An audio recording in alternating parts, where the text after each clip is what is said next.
Where the hell did a chief revenue officer come from? So I've been asking myself that question for a while now. I think what happens is we had chief sales officers, right? Because sales wanted a seat at the table because we had CMOs, chief marketing officers. Right. So we have the C-suite, right? Everybody wants to be at the table in the C-suite. So you get finance gets a seat at the table, right? HR, you got a CHRO. HR gets a seat at the table. Marketing gets a seat at the table. Where the hell is sales? So I think what happened is they said we have to promote a sales leader up to the level that they get an equal seat at the table. I wonder why. Because if there are no sales, we don't have a company. Come on, start listening to the salespeople because they're the ones talking to the customer. And if we're truly going to lead our companies such that we surround our customers with goodness and great experiences and we meet them where they are, then this is a team sport, people. This is not your salespeople go out and do this and everybody else does that, right? You got to stop that kind of thinking. So they decided, we'll bring sales to the table. So we had the chief sales officer, right? And I think then what we realized is because there's no alignment between sales and marketing and customer success, because we started having a chief customer officers as well, right? Somewhere in there that happened, but there's no alignment, right? Why do you need a CEO if you have a CRO? I'm having a struggle. So you got a CFO. Now, why do you need a CFO if you have a CRO? What are these roles? And I think companies are struggling with it. And so it's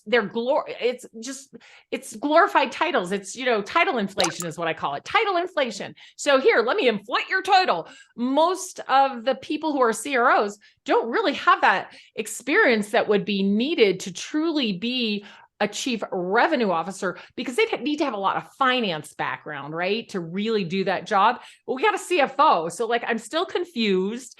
Not trying to throw any CROs under the bus. I love them all. Well, they throw themselves underneath the bus because they only last 18 months. Right. They're not lasting in their positions because we don't know what they're supposed to do. The job description isn't clear and there's too much mush now. Should marketing report to the CRO? Because if it does, then we don't need a CMO anymore, right? Because we have a CRO. So VP of sales and VP of marketing and VP of customer success technically should report into the CRO. If that's the case, who works in tandem with the CFO and the CEO, got it. And your CHRO, and whatever other CTO and IT people you have. But I don't know. I mean, it's a mess. And I think investors have a lot to do with it sometimes because they get, we get this fancy new title and the investors are like, oh, you need a CRO. Really? What for? Let the CEO do their job. I think part of the reason you need a CRO is because CEOs don't want to be involved in sales, especially founder CEOs who came from engineering or some other practice, didn't come up out of sales. They want someone who knows way more about sales than they do, rather than learning what they should know about sales so that they can be their own chief revenue officer. But until a company hits 100 million or more, yeah, it's tough having a CRO and a CEO and a COO. Oh, I forgot the COO in this whole conversation, and a CMO and a COO and the C-suite has grown tremendously. And how do we carry all these heavy, big boy, big girl salaries with these C-level people on a company that's under $100 million? What are you doing? Why would your investors let you pay people that much? Layoffs. The only thing then we lay the other people off, right? We lay all the,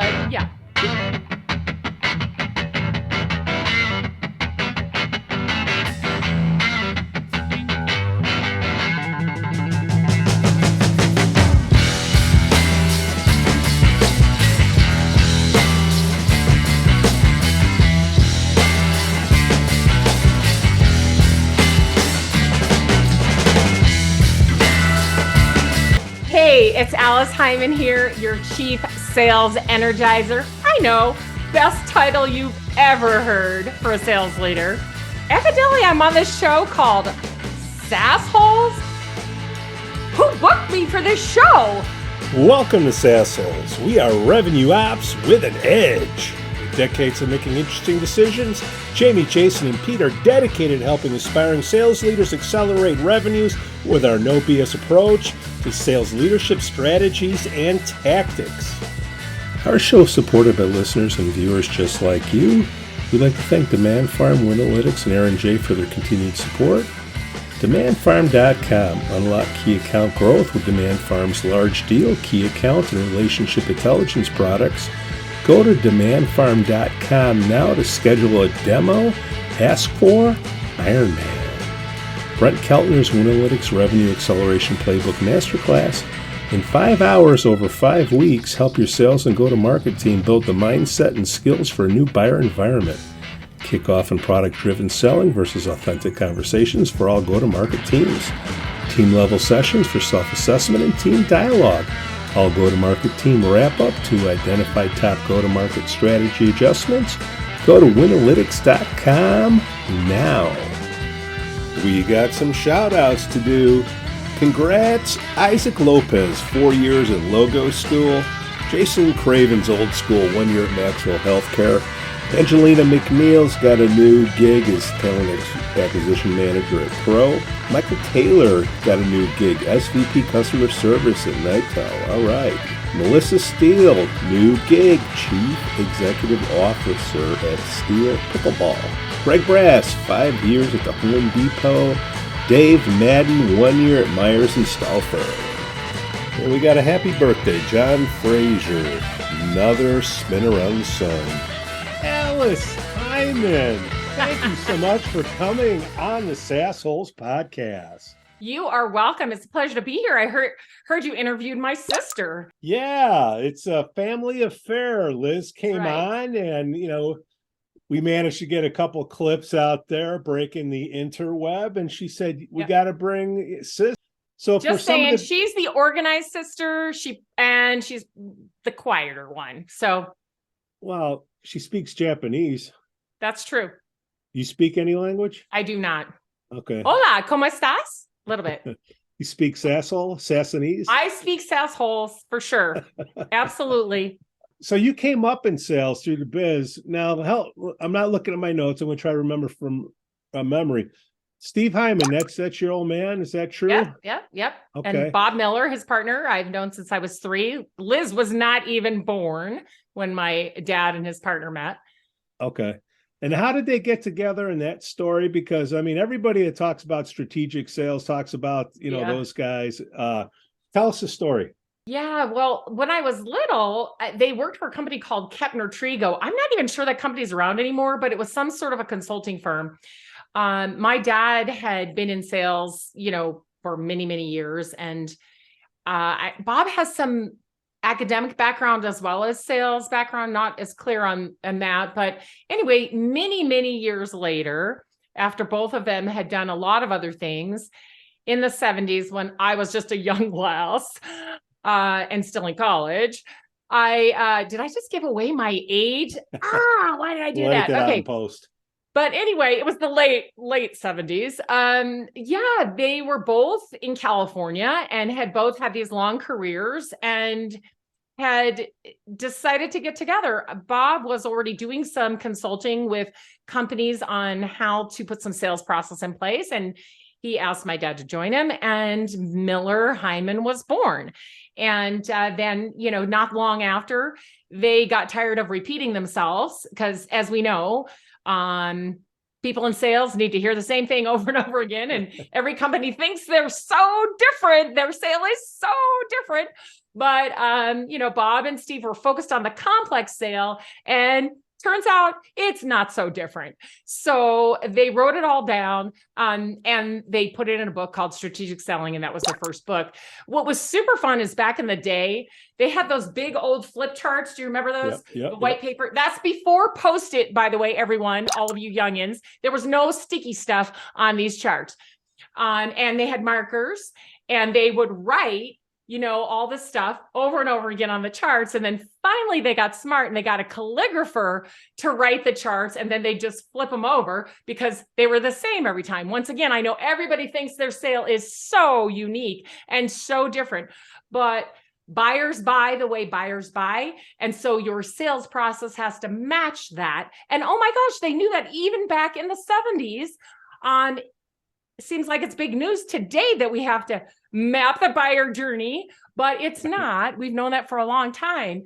And so your sales process shouldn't be that different because buyers buy the same way. They have to go through a process of thinking through and organizing information and reviewing things and discussing things, right? And coming to consensus, especially in the complex sale where there's many. So anyway, that's how the company started. And it just grew from there to their conceptual selling and large account management and their managers coaching, which is in a book called Selling Machine. Korn Ferry said, hey, dump the money here. Well, there's something in between, right? So in 1998, this is kind of interesting, but we need to get to the good stuff, but this is kind of interesting. It was the first time a private equity firm had acquired a sales training firm, and they purchased Miller Heiman, and then they rolled up a bunch of other competitors with them. And then that got sold, and eventually 2080 ended up owning it, or 80/20 or whatever their name was. And then Korn Ferry bought it. Maybe now it's been 3 or 4 years, not quite sure. So there was a little bit of a journey between my dad and Bob, owning the company together, my dad buying Bob out, my dad and stepmom running the company, the first PE firm buying it, and Korn Ferry. There was probably, my dad sold it in 1998 and Korn Ferry just picked it up a couple of years ago. So there was a gap there and some other things happening. And then quick shout out to your stepmom. I guess she played a pretty big role. She did indeed. She did indeed. Okay. All right. Because everybody's going to ask, you got Alice Heiman on. Oh, she is. Okay. what? So growing up, you had to close for breakfast, lunch, and dinner strategically. How did you branch off into what you're doing now? Because I mean, you're dealing with CEOs, trying to get their persona together, how they should sell. How did you evolve into that? And then what are you doing now? Yeah, so a lot of people who've heard me on other podcasts may remember that I started as an elementary school teacher and a special educator. I have an undergraduate degree in special education. My graduate degree is in literacy, so I was a reading specialist. So I had nothing to do with the business really when I started out, but I was in the Midwest. Long story. My family started in New Jersey. Everybody ended up on the West Coast. But when I moved west after a while to be with the rest of my family, that's when my dad would start asking me to do projects. So I was a full-time teacher, but my dad would be like, hey, could you do this? Can you design this for me? Can you design some curriculum for a sales game? Can you look at this curriculum? So he kept, kind of asking me to do stuff like that. Now, remember, Liz is 7 or 8 years younger than I am. So she wasn't really, she was still in college at this point. And she actually got dragged into doing some of these projects too. When they would release a book, they would have these beautiful leather bound editions, and we helped them package them up and mail them out and do all that kind of stuff. So we were involved, to some degree, but I was still teaching. But eventually my dad wore me down. And my stepmom, when they took over the company, when they bought Bob out, then they were like, hey, we really want you to come work for us and help us develop curriculum and all of that. So they didn't hire me to be in sales, just FYI. My dad, in fact, said to me, now, Alice, just remember that teaching salespeople is not like teaching kindergarten. I said, okay. Kindergartners are smarter. Sure. But he was wrong, of course. And of course, he had never taught kindergarten. So I don't know how he would know. But anyway, long story short, I went to work for them, revamped all their curriculum, started training the trainers, running the programs first, because I had revamped all the curriculum and wanted to make sure it all ran smoothly. It did. Then I started training all the trainers. And then I worked with some of our largest customers, Coca-Cola, Hewlett-Packard, AT&T, Dow Chemical, you name it. And from there, the .com time came. And also I knew that my dad and stepmom wanted to sell the company. And so I left and started my own company, and all the senior executives from Fidelity Investments and Dow and all these other companies that I worked with were fleeing corporate America to work for these .coms, which we now call startups. And so they called me to say, hey, can you come help us? And I'd be like, well, Miller Heiman doesn't do that. And they're like, oh, well, we just need to start up a sales team from scratch. I'm like, oh, no problem. I've never done that before. Let me see if I can do it. And there we went, and there we did. And we were very successful. And that morphed into me doing what I do today, which is still working with companies that are under $100 million. They're not startups. They're usually 10 plus years in and 10 plus million in revenues. Of course, they have a complex sale, but I'm working with them to go from incremental growth to exponential growth to increase their value so that their investors are happy, they're happy, they can exit or have more choices. Now, are the founders still at these companies that you're working with, or the founders have already left? Yeah, in most cases, the founders are still there. So they're owner-led, investor-backed. There's some variety in that. Yeah. But that's the main case. Good founders often put a CEO in place. So, that's smart founders, but at the 10-year mark, probably not. It just depends. But it's interesting because all of these companies are more mature, but something's happened to make them need that extra push now to increase their sales and increase their valuation. Yeah. So what's going on? They hit Peter principle. I mean, the founders got to be pretty gutsy to say, hey, I need help. Why are they bringing you? Right. Yeah. Well, there's lots of reasons, right? One, they don't want to be sassholes. So right. I think that the CEOs who bring me in know that they don't know everything about sales that they need to. Most of them recognize that sales has changed so much because the buyer behavior has changed and they don't really know how to address it. And their sales leaders don't either. And I wouldn't expect it because they get in their little tunnel, right? And they've been doing something that worked for quite some time, right? But now all of a sudden it's not working, or it's not working as well as they'd like it to. They now have some need for more growth than they've had in the past. And so the CEOs who come to me are usually through referral. Somebody tells them about me, or they find me, because of my writing and my musings like this. And then they say, hey, how do I get my sales team to do this? How do I get my sales leaders to think this way? So usually they need a mindset shift themselves. They just don't know what it is, but they know they know something needs to change. They don't really recognize that they are the one who will need to change if they really want to power their sales growth. But I show them that. And then once they change, it's not so hard to get the change from the leaders. The leaders will either see the vision and change, or they'll self-select out and we'll find someone who does see the vision. And then the sales team, of course, is delighted to follow a great leader. So if you give them something to follow, they'll do it and they improve immediately, right? But it is really a lot about the mindset. And that mindset has to be a customer-focused mindset, and a mindset that says we're going to meet the customer where they are and we will give them an exceptional experience. One of the hardest things I'm under the impression of, because you're doing this for a living and I'm just talking for a living, they're bringing you in to help to scale, and you have the founder there. And the trick is, I hear, is that you want to somehow keep that culture. You don't want it to dissipate as the company grows, because the founder has all the passion. The founder is the number one salesperson. Well, when your last name is on the building, okay, it's easy to come in with authority, and you need influence in order to persuade somebody to sell. What is your advice to these founders that bring you in and say, hey, I want to scale the business, but I don't want to lose the culture? I wish they had a culture that they didn't want to lose. Sorry. I mean, it's just the truth, because they need to build a culture.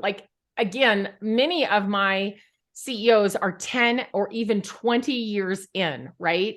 So they're not new to this. We usually have to change the culture. I see behaviors that are being tolerated. I mostly see lack of accountability, and there's no culture. The salespeople are rogue. They run amok. They're doing the best they can, but they've kind of been left to their own devices in many of these companies. Remember, I'm talking about companies between 20 and 100 million, even though they're 10 plus years old. Yeah. So there is no real culture around sales. Now, there may be a company culture, and that is whatever it is that they've built. But most of the time when I show up on the scene, there is no real sales culture, or if it is, it's a real bad one. Like internally, people complain about the customers, like the finance people or the ops people or people who have to deliver will just bitch and moan and complain about those customers. Oh my God, our customers suck. They're awful. They're just, they're so difficult, So we can't really have that as the culture, right? Or we're not going to succeed. And then a lot of times everybody internally looks at the sales reps and they're like, what are you doing? What are you selling? Why'd you go sell that? We don't do that. There's all this infighting, right? And then there's marketing over here doing a thing and salespeople saying, we don't have any leads. Marketing like this sucks. sounds like a conversation we should have had 10 years ago, but it's still happening today. We talk about sales and marketing alignment, but I don't see sales and marketing alignment. It takes a while for me, once I get in, to show them what sales and marketing alignment means, what go-to market means. How do we do this together? What is a commercial engine, right? Where customer success and marketing and ops and finance and sales all work together to provide an exceptional customer experience. The two words, follow through, okay? That's culture in of itself, because in a sales organization, if you don't follow through on somebody that's not performing, everybody's going to look at that person and say, well, that person's still here, so I guess I'm okay. How do you the founder's going to say, well, Dave's been here from the beginning. I can't get rid of him. He's such a great guy. Happens all the time. How do you change? Because we're talking about the founder, right? It's like you're calling their baby ugly. How do you pretty that up? Yeah, I mean, it just becomes fairly self-evident. I don't have to throw anybody under the bus usually. Occasionally I have to go, do you see what that person is doing to your company? And then they're like, oh, yes. And it still will take them 8 months to a year to get rid of the person. But, they do. But that's founders. They love their people and they should. I mean, that's part of what they've built as their culture. And I understand that. Usually things just become self-evident when we start to survey the customer and ask them what their experience has been, what would make it better. When we take a look at the existing customer base and how many of them have had an exceptional experience, are beyond just a company who has purchased, but they're actually satisfied and there's great user adoption, right? So when we start looking at who the current customers are and what level of success they're having with what they purchased from the company, it all becomes very clear.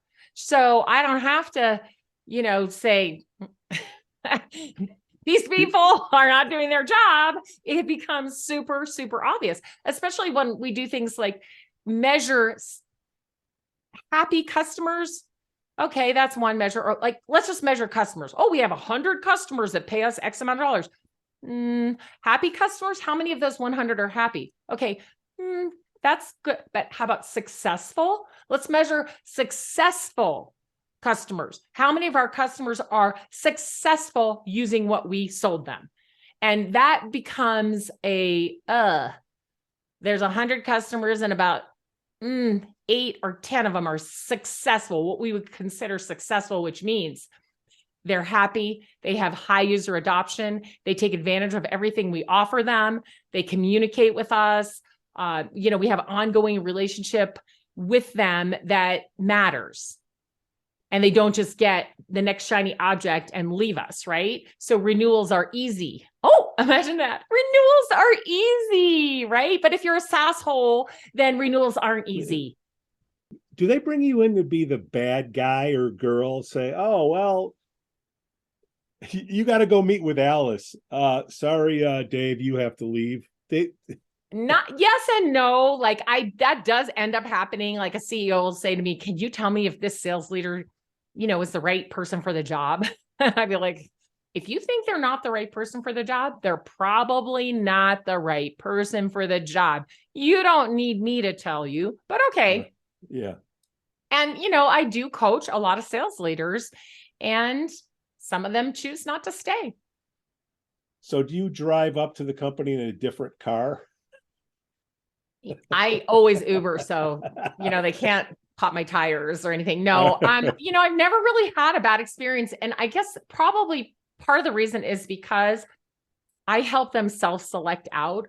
I always want there to be a graceful parting. I never want anybody to go away mad. Why? Because you never know what the future may hold. They may leave and go to a company that you end up acquiring and you've got them back.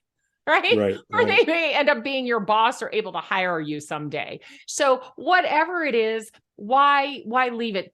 Why leave it poorly, right? They could be a recommender, they could be your next partner company. You just don't know. So what you really want to do is always have a graceful exit. Let people self-select out. Let them see that this is no longer the place where they can grow and learn any further. And it would be better for them to find a new place where they are off to their next adventure and can grow and learn. So for that reason, because that is the way I look at it, I have never had a problem with it. How long do you give a person that you come in, and I would assume you say, look, here's what we're going to do. And after this period of time, either you're in or you're out. What is that?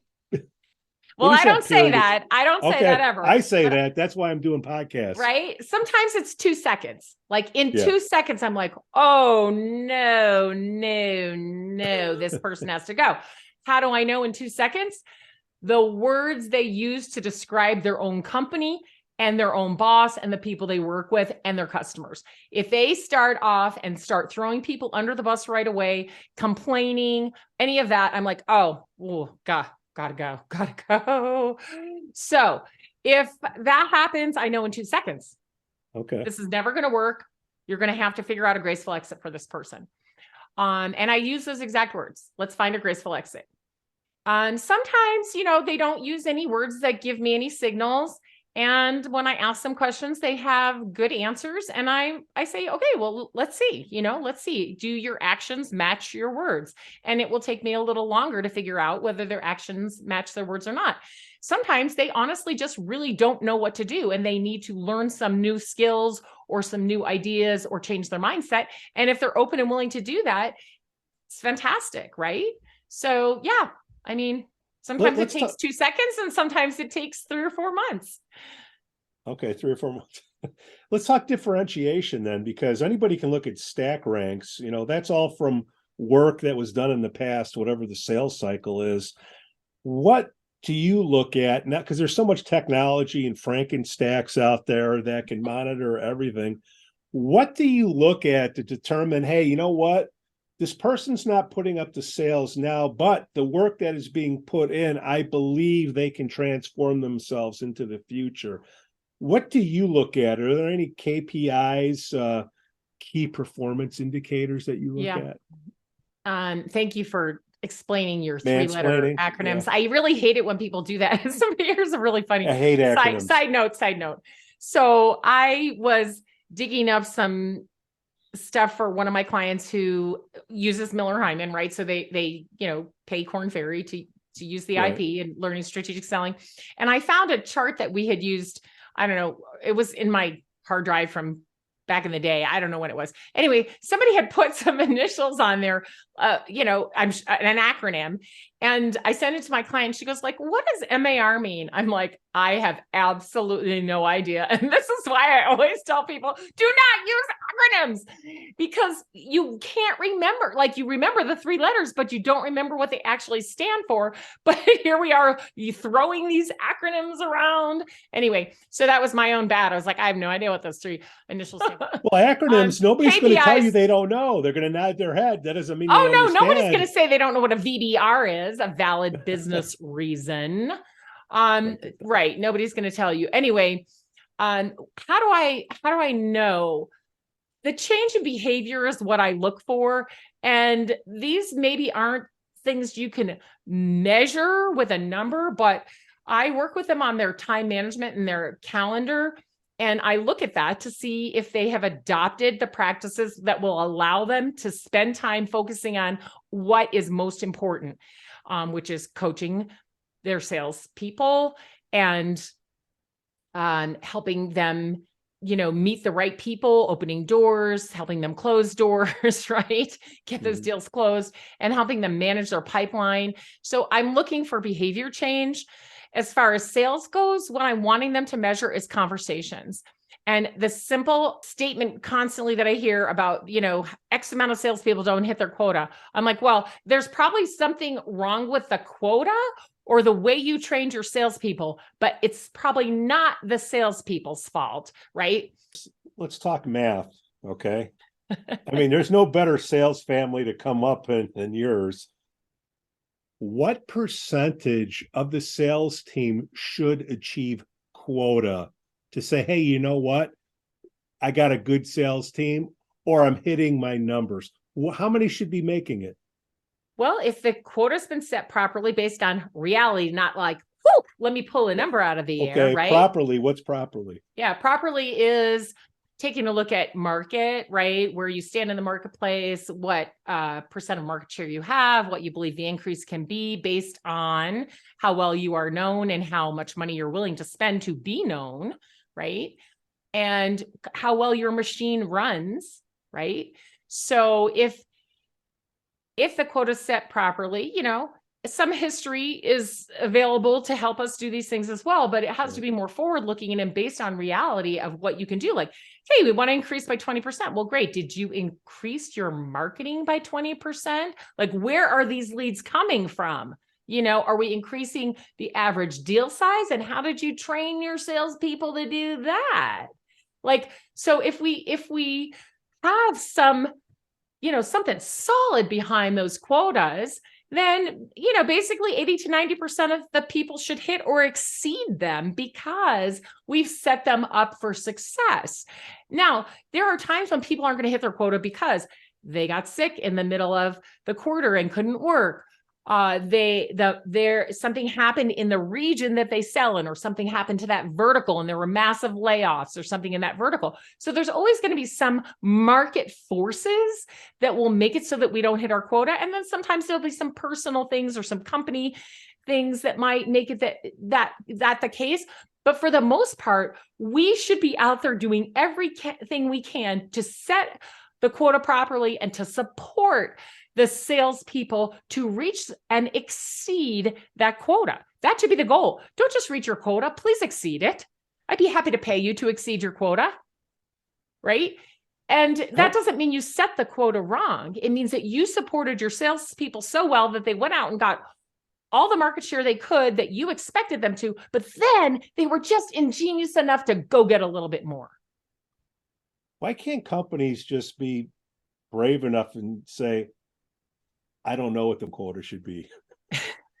Well, I'd like quotas to go away completely. I'd like us to survey our customers and ask them what the future holds for them and how we can serve them, and then go take a look at, who the prospects are and what is expected, and work the whole thing a different way. I mean, the math we use for quotas is so stupid.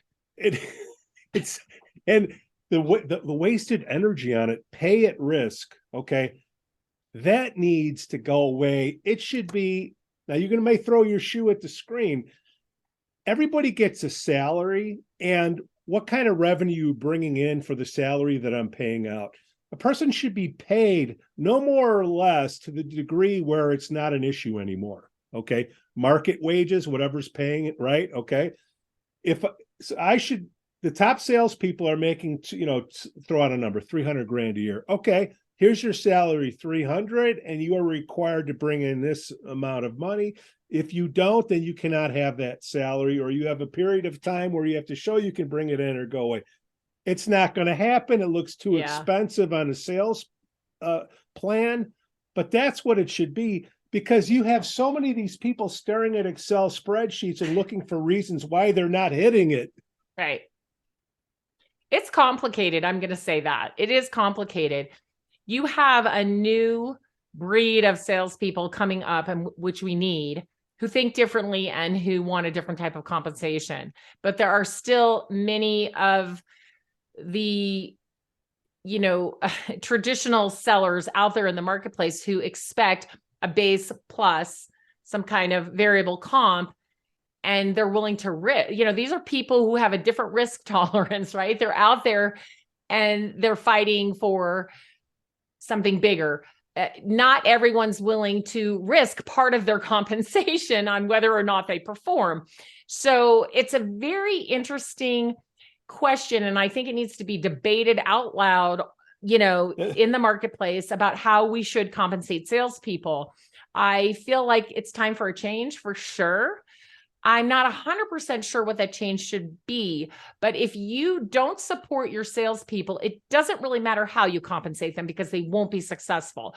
If you're supporting your salespeople, let's say they have $1.5 million or $2 million quota, you would be happy to pay them $300,000 to $500,000 to bring that in. But we have other people in the company saying, why should salespeople get paid so much more? Well, that's what, thus I think there's two pieces to this. One, their base is comparable to everybody else's, but then because they sell, they get more. And that's part of it. Right. And I don't know. I mean, if everybody in the organization was more focused on the customer and part of the team that landed those customers, then the pay could change. But because we expect salespeople to do this work basically on their own, I mean, it's ridiculous what we expect of salespeople these days. They have to be marketers, they have to be customer success people, and they have to open and close the deal. I don't really understand, so we should be paying them a lot of money because they're doing the job of 3 or 4 people today. And right. Even where we have sales segmented into SDRs and BDRs and customer success and sales, I still see the salespeople have to generate their own leads, even though marketing or SDRs are supposed to be getting appointments from them. They don't. So the best salespeople I know, the ones who make $500,000 or $800,000 or $1 million a year, most of that in variable comp, do it themselves. They book their own appointments. They move their own deals through. They make sure their clients are onboarded regardless of whether they have customer success or not. It's a hard job. So if we're really going to build teams around these salespeople and we're really going to support them, then I think we can change the pay. But right now, how would that even happen? I get the pushback I get is, well, the top 5%, the risk takers, the top 5% are going to be the top 5% no matter what. Make sure the compensation is there and make sure they're recognized accordingly. I look at what are you measuring, and what I measure is conversations. If salespeople are having 3, 4, 5 conversations a day with people who can buy from them, either at the very beginning of the process or towards the end of the process, then we know that our pipeline is going to stay full. If they are sending a lot of email and they're spending a lot of time on social media, which is fine. I mean, there's some great reasons to be on social media. I'm not saying there's not, but if they're not having actual conversations via video, phone, in person, at trade shows, if they're not talking to people who can buy from them, then we're measuring the wrong things, right? Because I don't care how many emails you sent. I care how many of them booked you a conversation with a person who can buy from you. And let's face it, no matter how you slice or dice it, sales is a numbers game. There is math to sales. You need to know the math. And the math tells us the more times we talk to somebody who could actually buy from us, the more chances we have to sell something. So don't tell me, oh my gosh, they send this many emails and they do this many things and they do this many things. It's like, how many conversations did they have today with a human who can buy? That's what I want to know. So I look at all the behaviors that drive that. And when I see them doing lots of activity and having no conversations, it's like, stop. You are preventing sales. We need to figure out how to encourage sales, not prevent them. Get more investors and grow something different. You want to go public. Like, what do you want? Right. And so what it really comes down to is just like basic human needs. Like, why did you start this company and what do you want from it? Once I can understand that, then I can help them get what they want. Right. And I try to help them get it the easy way because they're usually doing it the hard way and they're not getting what they want. Of the clients that you have coming in, how would you break it down that you see? Exit, what does it look like? Interestingly enough, you would think that most of my CEOs want to exit, right? And some of them indeed do want to exit, but it's way farther out than you might think. I have helped many CEOs successfully exit their companies, and I got to do that and build one unicorn with a CEO. So that was super fun. So a lot of times though, they want to exit, but it's not in the very near future. So they don't really think about it a lot. I'm going to say most of them are still in building, even at the 10, 20 year mark, they're still in, I want to build it mode. They enjoy building it and they want to continue building and growing it. And some of them are very altruistic in that they really want to provide good jobs for people and their people matter to them very much, right? So I think in the end, all of them will want to, of course, exit in some way and make good money off of that. But most of them don't talk about that all the time. They are really talking about growing and learning and, the people that work for them and the marketplace and their customers. What are the top problems that you're fixing, Alice, when you go into a company and you say, hey, here's sales, go fix that? Yeah, the top problem is they're not focused on the customer. And so everything that they're doing is just off, right? It's just off because it doesn't start with the customer in the center, right? And how do we do all these things to make our customer not just happy, but loyal and, make sure they have an exceptional experience. So when you start to peel it back and go, was that an exceptional experience we just provided for those buyers, that group of buyers? The answer is no. So I always say, what are you doing to make it easier to be your customer and harder to be your competitor? That's what I fix, right? Make it easier for these people to buy from you. That is the biggest thing. It is hard for people to buy from them. And the salespeople make it hard. The CEO makes it hard. The legal department makes it hard. Ops makes it hard. Finance makes it hard. They all have these internal rules, these things that have to be done. They've always done them. And that is the way we do it. And so with that, you get a lot of sales prevention departments. And when you have a whole bunch of sales prevention departments, you are going to have salespeople who don't hit their quota. So we have to take a look at that customer journey and we have to understand how to meet the customers where they are. How do they find us? Why are they interested in us? What are the problems that they have? How are those the same or different than others in their industry, than their own competitors? How can we improve their lives and make it better? How can we make it easy for them to get what they need and want? If we can answer all of those questions, things improve vastly, right? But when we just say, well, we need to build a better sales process, what would a better sales process look like?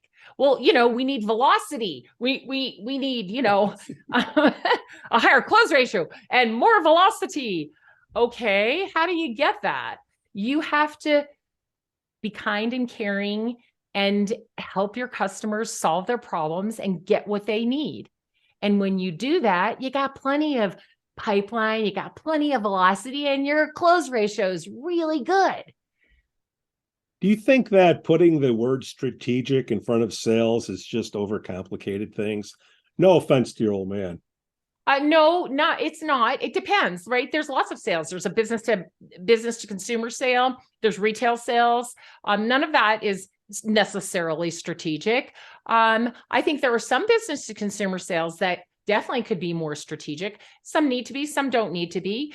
But once you get into a business to business sale that is complex, it does have to be strategic. We do need to think strategically about the bigger picture and how the customer and our own team will work together, not just think about closing a deal. So we do have, and the approach has to be more strategic as well, because we have a group of sellers at our company. Most companies have given up the lone wolf selling, and they do put together teams to go out to the customer, especially when they're selling to companies 10 to 1,000 times their size, right?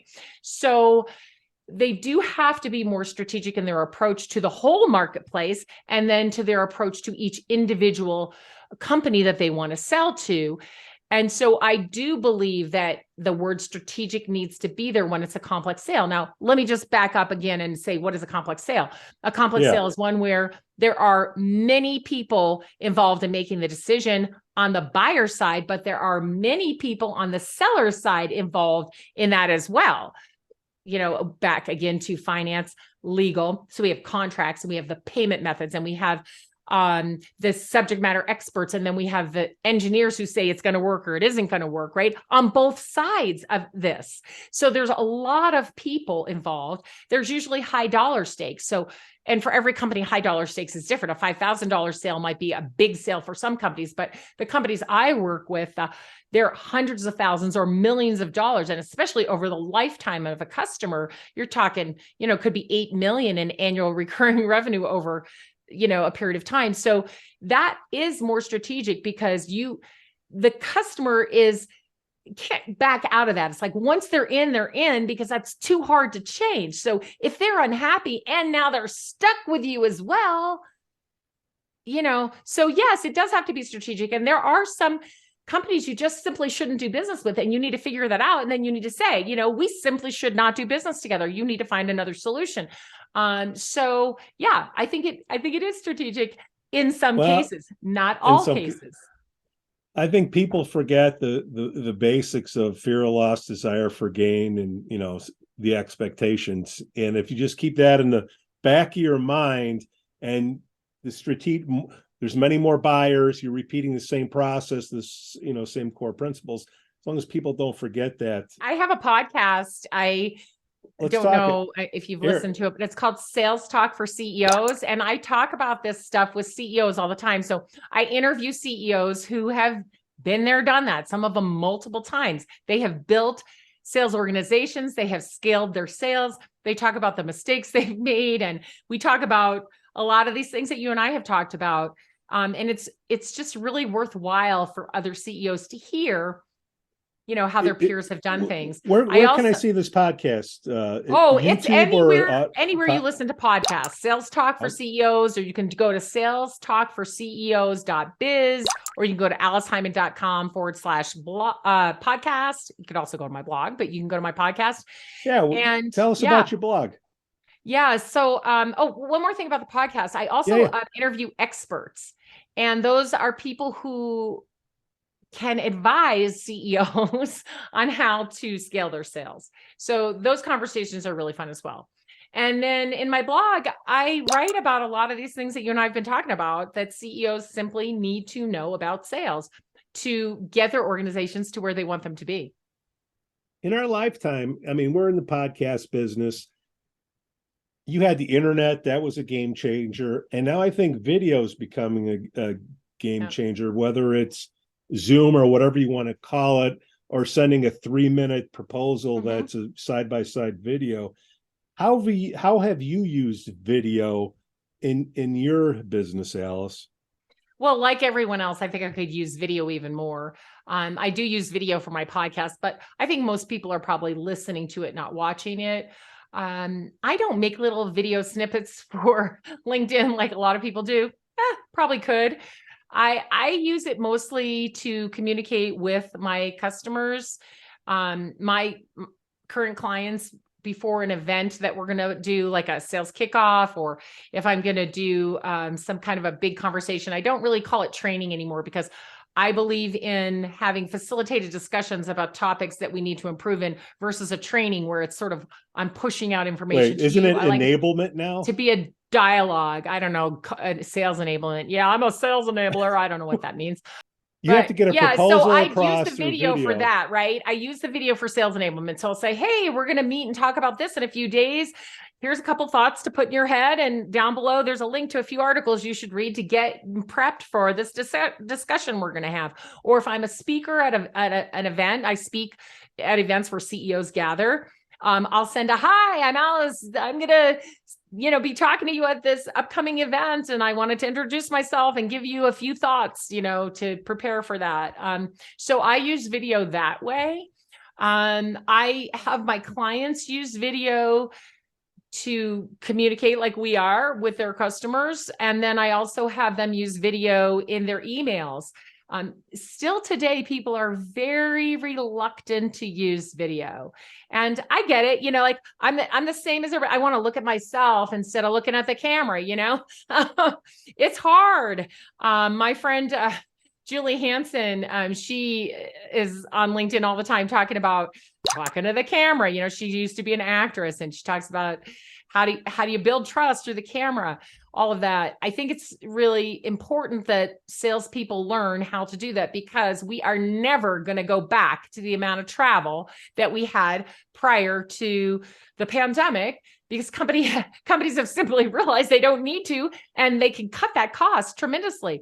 I'm not saying we shouldn't meet in person. We should. And especially at trade shows and conferences, meet around other events. So we're just not willy-nilly flying around for an hour meeting and that kind of stuff. Those days are gone. So you have to get good at this medium. You need to be able to look in the camera and talk to somebody and get them to feel you talking to them, right? And that reminds me, Julie Hansen wrote a great book called Look Me in the Eye. So if you need help using video, right, then do that. You're not looking down here. We're not looking at, looking over here, and it's hard. Like when I do video meetings all day long, and I find it really hard to stare at my camera. I want to look at the person I'm talking to, because in person, I would be able to do that. Right. But it doesn't translate well. So you gotta look at the camera. Right. And you gotta, it should, like, if I invited you to my office, I wouldn't invite you into a mess. Like, I clean up my office and have it look nice when I'm on video. So you see, my office environment, just same as if I invited you in for a meeting in person. So yes, video is super important. It can be used a lot of different ways. Salespeople can use it for thought leadership, to post their ideas on social media. They can use it to communicate via text with a video, via email with a video, via LinkedIn message with a video, and they should be using it for their meetings. Even if their customer doesn't want to turn on the camera, they turn their camera on and let people see their smiling face and their intent, and they can build trust that way. Alice Heiman, thank you so much for coming on the Sassholes podcast. You have elevated the show to a new level. My pleasure. I just don't want to be known as a sasshole. Why not? Our show is supported by listeners and viewers just like you. We'd like to thank Demand Farm, Winalytics, and Aaron J. for their continued support. DemandFarm.com. Unlock key account growth with Demand Farm's large deal, key account, and relationship intelligence products. Go to DemandFarm.com now to schedule a demo. Ask for Iron Man. Brent Keltner's Winalytics Revenue Acceleration Playbook Masterclass. In 5 hours over 5 weeks, help your sales and go-to-market team build the mindset and skills for a new buyer environment.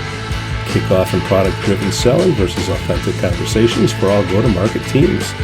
Team-level sessions for self-assessment and team dialogue. All go-to-market team wrap-up to identify top go-to-market strategy adjustments. Go to Winalytics.com now.